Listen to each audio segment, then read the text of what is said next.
I bought the property because it was quiet. That's the part everyone lies about in real estate listings: quiet neighborhood, friendly community, well-managed HOA. But at the time, I believed it. I was tired of city noise, tired of neighbors who parked halfway into my driveway, tired of landlords who raised rent just because they felt like it. So when I found a modest house sitting on 2 full acres at the edge of a planned community, I thought I'd won the lottery. The back of my land bordered a newer HOA development. Cookie-cutter houses, manicured lawns, matching mailboxes, the whole deal. My place was older, built before the HOA ever existed. That mattered. Legally. At least it should have. When I closed on the house, the survey was clear. Bright red lines marked my property boundaries.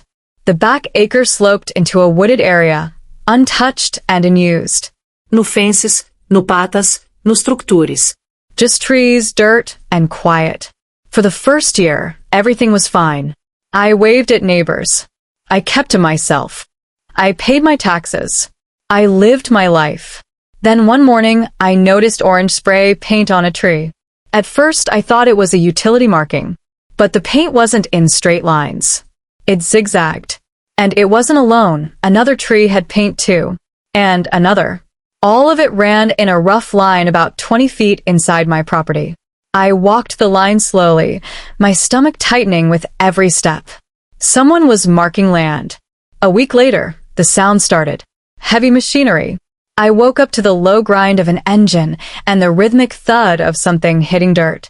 When I stepped outside, coffee still in my hand, I could see movement through the trees at the back of my lot. A bulldozer. On my land. I didn't even put shoes on. I marched straight through the brush, heart pounding, adrenaline surging. As I got closer, the scene came into focus. Trees cleared, ground leveled, wooden stakes driven into the soil. And standing there, clipboard in hand, was a woman I had never met. Perfect hair. Designer sunglasses. That HOA posture. The kind that says I run this place without speaking a word. She looked at me like I was the one trespassing. "Can I help you?" she said sharply.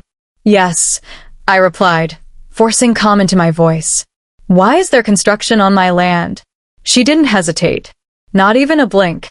"This is HOA property," she said. "We're building a community structure." I laughed. I couldn't help it. "No," I said. "You're not." Her smile tightened. "I'm the HOA president," she said. "And according to our records, this land belongs to us." I pulled my phone out and opened the survey PDF I kept saved for exactly this kind of nonsense. "You're wrong," I said, turning the screen toward her. "This is my property. You're about 20 feet over the line." She glanced at the screen for half a second, then waved it off like a fly. "Our survey says otherwise," she replied. "If you have a problem, take it up with the board." And just like that, she turned away from me and started giving instructions to the bulldozer operator. I stood there, stunned. She had just dismissed me from my own land. That was the moment I met Karen. I went home and made calls. County records. Title company. Surveyor. Every single one confirmed the same thing. The land was mine. No easements. No shared access. No HOA claim. Nothing. I emailed the HOA with documentation attached. No response. Construction continued. Trees came down. Concrete trucks arrived. Framing went up. Whatever they were building, it wasn't temporary. I confronted Karen again 2 weeks later when the foundation was poured. "You're trespassing," I said. "I've told you this in writing." She smiled like she'd been waiting for this. "Good luck proving it," she said. "The building is already approved." Approved by who? Not the county. Not zoning. Not anyone with actual authority.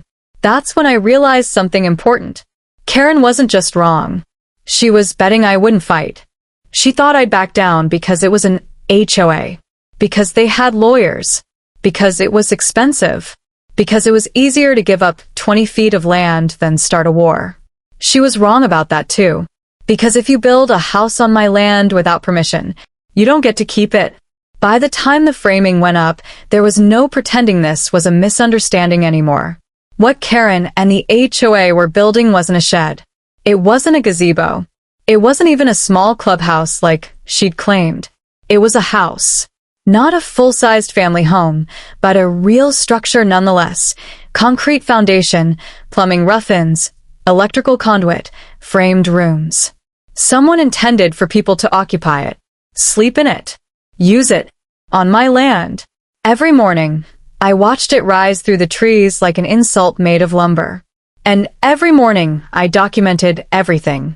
Photos, Videos. drone footage, time-stamped files. I hired my own licensed surveyor to come back out and restake the property line. Bright red flags marked the truth in the dirt. The structure crossed the boundary by 18 feet. 18 feet that belonged to me. I sent the updated survey to the HOA. Certified mail, email, even hand-delivered a copy to the HOA office. Karen responded for the first time, Not with an apology. with a cease and desist letter. According to her lawyer, I was harassing the HOA, interfering with a lawful construction project, and making false claims of ownership. False. That was when I stopped trying to be polite. I called the county zoning office. The woman on the phone was quiet for a long moment as she pulled up the parcel maps. Sir, she finally said, is there active construction happening right now? Yes, I replied. On your property? Yes. And you didn't apply for a permit? No. She sighed. That's a problem, she said. For them. Within 3 days, a county inspector showed up at the site. Karen was there, of course, clipboard tucked under her arm like a shield. I stayed back and watched as the inspector walked the perimeter, checked the stakes, reviewed the survey. I couldn't hear the conversation, but I didn't need to. Karen's posture changed. Her confident stance stiffened. Her head tilted. Her hands started gesturing faster, sharper. She pointed at the inspector's paperwork, then at the structure, then, unbelievably, at me. The inspector shook his head. He pulled out a red tag. Construction stopped that afternoon. A bright notice was stapled to the framing. Stop work. Unpermitted structure. Zoning violation. Karen was furious. She stormed over to me, heels sinking into the dirt. You went behind our backs, she snapped. You built a house on my land, I replied. We're past backs. This is HOA business, she said. You don't get to sabotage it. I get to protect my property, I said, which you're trespassing on. She leaned in closer, lowering her voice. You think this ends with a red tag, she said. We'll fix the paperwork. The building stays. That's when I told her the part she didn't want to hear. No, I said calmly. It doesn't. Because the county inspector had explained something very important to me. If a structure is built without permits and on land not owned by the builder, it isn't just a zoning issue. It's an illegal encroachment. And illegal encroachments don't get grandfathered in. They get removed. The HOA tried to scramble. They filed retroactive permit requests. They submitted their own survey, one that magically shifted the property line just enough to make the structure look compliant. The county rejected it. Hard. The inspector returned with the supervisor. They walked the site again, reviewed my survey, and compared it to historical parcel records going back decades. The conclusion was unavoidable. The HOA had no claim. Karen was ordered to remove the structure. She refused. Weeks passed. The building sat unfinished, wrapped in plastic, like a monument to stubbornness. The HOA sent me letters accusing me of delaying community improvements. I sent none back. Instead, I hired a real estate attorney. He reviewed everything and smiled. This is one of the clearest cases I've ever seen, he said. They're trespassing. You've notified them. They've ignored it. So what do I do? I asked. He leaned back in his chair. Well, he said, you can sue them for removal. How long would that take? Months. Maybe a year. I thought about the half-built house rotting on my land. There's another option, he continued. I raised an eyebrow. You can remove it yourself, he said, as long as you give proper notice. The words landed heavy. Demolish it. I asked. Carefully, he said. Legally. We drafted a final notice. Certified mail. Legal language. Clear deadline. Remove the structure within 30 days, or I will remove it at your expense. Karen responded the next day, not with compliance, with a threat. The HOA would pursue all legal remedies if I touched their building. I waited the full 30 days. Nothing happened. No removal. No negotiation. No apology. Just silence and arrogance. So on day 31, I made a phone call to a demolition contractor. When the equipment arrived, Karen lost her mind. She showed up screaming, filming on her phone, shouting about lawsuits and criminal charges. The sheriff showed up too. He reviewed the documents, the surveys, the notices. Then he turned to Karen. "Ma'am," he said, "this is private property. He's within his rights." The first wall came down an hour later, and that's when everything truly exploded. The sound of splintering wood is strangely satisfying when it's justified. As the excavator's arm swung down and punched through the first exterior wall, Karen screamed like someone had set fire to her car.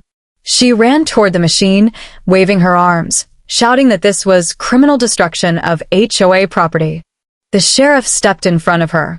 "Ma'am," he said firmly, "if you interfere, I'll have to remove you." She froze. Her face went red, then pale. And then she did what Karens do best. She cried. Loudly, dramatically, into her phone camera. "This man is destroying a community building," she yelled. "This is abuse of power."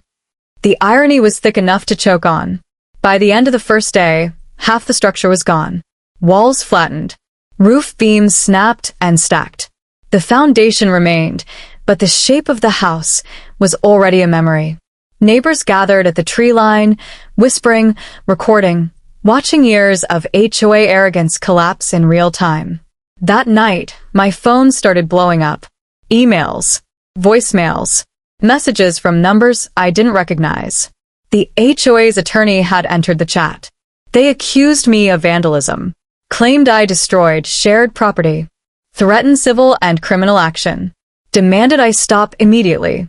My attorney responded with one email. The structure was an illegal encroachment on my client's land. Removal was lawful after notice. Any further contact should be directed to me. Demolition continued. By day 3, nothing remained but broken concrete and churned dirt. The contractor jackhammered the foundation and hauled it away too. When it was finished, the land looked like it had never been touched, except for the truth buried underneath. Karen didn't speak to me again. Instead, the HOA sued. They filed in civil court, naming me personally. The claim was absurd. Destruction of property, emotional distress, loss of community resources, even defamation. The number at the bottom of the filing made my stomach drop. They were asking for hundreds of thousands of dollars. Karen believed this was her comeback. She believed a courtroom would give her what bulldozers couldn't. She was wrong. During discovery, everything came out. Emails where Karen admitted she knew the boundary was questionable. Messages where board members expressed concern and were ignored. The fake survey. The rejected permits. The county violations.